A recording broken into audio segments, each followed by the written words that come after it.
Okay, welcome back mga scalper. Another technical analysis for BTC and wag na nga nating patagalin pa. So another green candle. Good news is hindi siya below average dahil meaning niyan may buyers pa rin talaga, hindi pa hina ng pahina. Still above average, so meaning legit yung pump. So silipin natin kung ano yung currently na nangyayari. But first, meron akong ituturo sa inyo. If makikita nyo, nasa resistance area na tayo. So, if ganito yung nangyayari, magti-take ba kayo ng short position?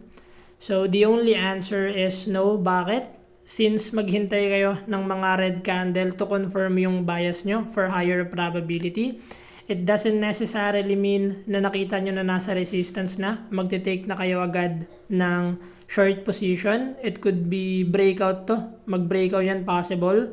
So, huwag kayong magka-counter ng trend always if nakikita nyo na green yung candle sa daily time frame.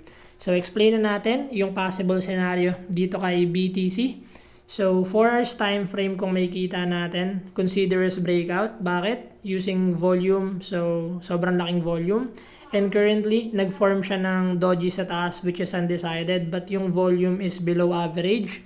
So, meaning hindi ganun kalakas yung selling pressure.